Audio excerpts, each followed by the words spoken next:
Hello hi, welcome back to our channel. ఎలా ఉన్నారండి అందరూ? నేనైతే చాలా బాగున్నాను. సో ఈరోజు వీడియోలోకి వెళ్తే కాలీఫ్లవర్ 65 ఎలా చేయాలి, దాని తయారీ విధానం ఏంటో చేద్దామండి. ముందుగా కాలీఫ్లవర్ని శుభ్రంగా కడిగేసి వేడి నీటిలో ఉప్పు వేసుకొని 1 నిమిషం పాటు బాయిల్ చేసుకోవాలి. ఇలా చేసుకోవడం వల్ల పురుగు ఏదైనా ఉంటే పోతుందన్నమాట. అందుకోసం ఇలా వేడి నీటిలో బాయిల్ చేసుకోవాలి. తర్వాత వీటిని స్ట్రెయిన్ చేసుకొని ఒక బౌల్లోకి తీసుకోవాలండి.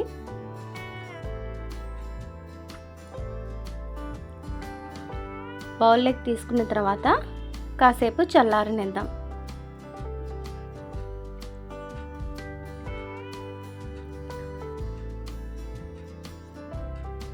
ఇలా మొత్తం అంతా ఒక బౌల్లోకి తీసుకుని చల్లారిన తర్వాత ఇందులోకి 1 టేబుల్ స్పూన్ శనగపిండి, అలాగే 1 టేబుల్ స్పూన్ బియ్యపిండి,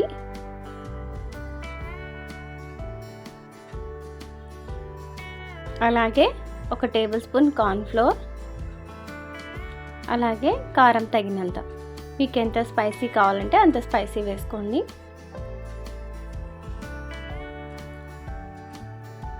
అలాగే సాల్ట్ కూడా తగినంత.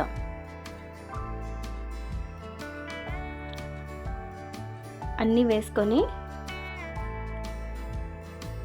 అలాగే కొద్దిగా అల్లం వెల్లుల్లి పేస్ట్ అన్నీ వేసిన తర్వాత బాగా ముక్కలకి పట్టేటట్టు కలుపుకోవాలి.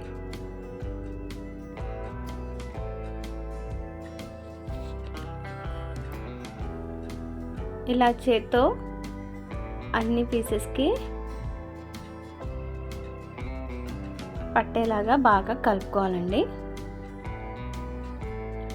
వాటర్ ఏమీ వేయాల్సిన అవసరం లేదు, అందులో తేమ ఉంటుంది కదా, ఆ తేమకి మొత్తం కలిసిపోతుంది. సుల బాగా ముక్కలన్నిటికీ మసాలా అంతా కలిసేలాగా కలుపుకోవాలి.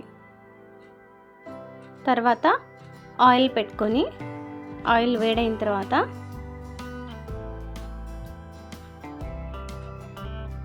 అందులో చిన్నగా స్పూన్తో ఈ పీసెస్ అన్నీ వేసేసుకోవాలి. వేయంగానే కదపకూడదండి, అలా కదిపితే మసాలా అంతా పక్కకు వచ్చేస్తుంది. ఇలా కొద్దిగా ఫ్రై అయిన తర్వాత టర్న్ చేసుకోవాలి. అంతే అండి, ఎంతో టేస్టీ కాలీఫ్లవర్ 65 గోబీ 65 రెడీ అండి. ఇలా టిష్యూ వేసుకుంటే ఆయిల్ మొత్తం అబ్జర్వ్ చేసుకుంటుంది. ఈవినింగ్ స్నాక్స్కి కానీ లేకుంటే వేడి అన్నంలో కూడా చాలా బాగుంటుందండి. ఈ వీడియో మీకు నచ్చితే కనుక లైక్ చేయండి, కామెంట్ చేయండి, సబ్స్క్రైబ్ చేయండి. మరిన్ని మంచి వీడియోస్తో మీ ముందుకు వస్తానండి. అంతవరకు ఉంటాను. బాయ్.